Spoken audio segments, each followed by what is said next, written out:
بسم اللہ الرحمن الرحیم۔ حضرت امام حسین رضی اللہ تعالیٰ عنہ 4 ہجری میں پیدا ہوئے۔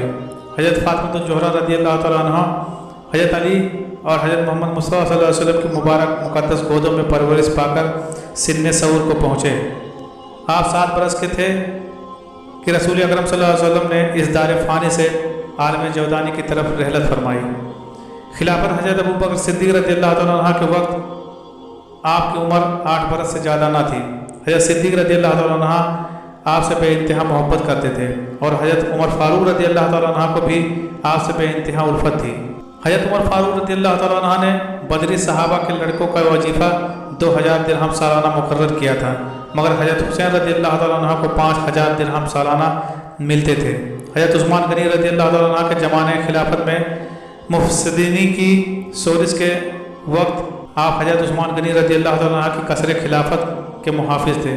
جنگ جمل اور جنگ صفین میں آپ اپنے والد ماجد کے ساتھ شریک ہوئے۔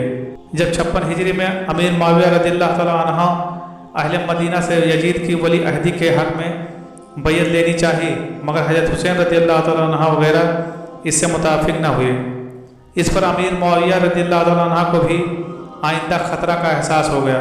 رجب 20 ہجری میں امیر معاویہ رضی اللہ تعالیٰ عنہ کی وفات ہوئی۔ یزید کی بیعت کو اکثریت نے قبول کر لیا۔ یزید کو سیدنا حسین رضی اللہ تعالیٰ عنہ اور حضرت عبداللہ بن زبیر رضی اللہ تعالیٰ عنہ سے خطرہ تھا۔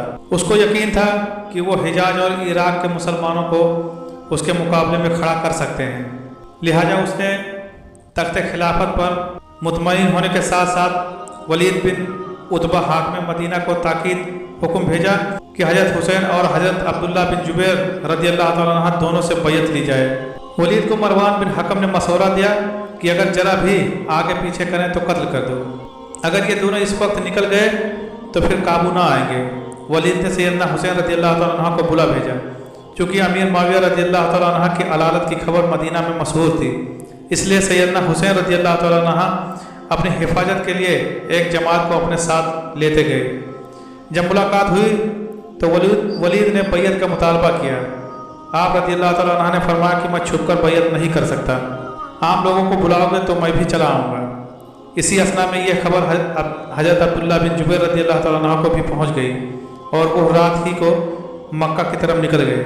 چونکہ ولید دن بھر ان کی تلاش میں سرگرم تھا، اس لیے وہ سیدنا حسین رضی اللہ تعالیٰ عنہ کی طرف متوجہ نہ ہو سکا۔ اس نے دوسرے دن آپ کو بلایا تو آپ نے 1 دن کی مہلت مانگی۔ اسی اثنا میں اہل عراق کے پے در پے پیغامات پہنچے کہ آپ خلافت کو قبول کیجئے۔ اسی کشمکش میں محمد بن حنفیہ رضی اللہ عنہ کے مشورے سے آپ شعبان 20 ہجری میں مدینہ سے نکل کر مکہ میں تشریف لے گئے۔ مکہ مکرمہ پہنچ کر آپ رضی اللہ تعالیٰ عنہ نے حضرت مسلم بن عقیل رضی اللہ تعالیٰ عنہ کو تحقیق کے حالات کے لیے کوفہ بھیجا اور ایک قاصد بصرہ کی طرف روانہ کیا۔ جاسوسوں نے یہ خبر اسی وقت یزید کو پہنچائی۔ اس نے عبید اللہ بن زیاد حاکم بصرہ کو تاکید حکم بھیجا کہ مسلم بن عقیل رضی اللہ تعالیٰ عنہ کو کوفہ سے نکال دو، اگر مزاحمت کرے تو اسے قتل کر دو۔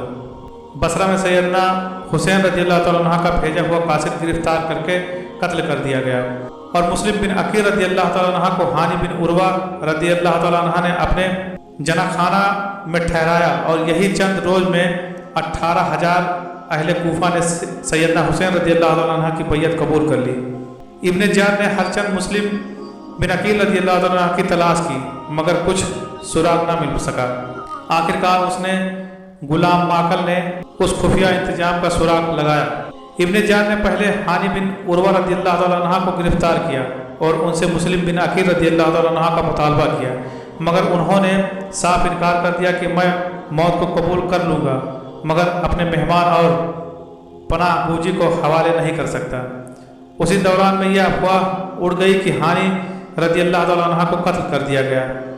اس پر ہانی رضی اللہ تعالیٰ عنہ کے قبیلے کے ہزارہ لوگ نے قصر خلافت کا محاصرہ کر لیا اور مسلم بن عقیل رضی اللہ تعالیٰ عنہ اپنے 18000 رفیقوں کے ساتھ حملہ آور ہو گئے۔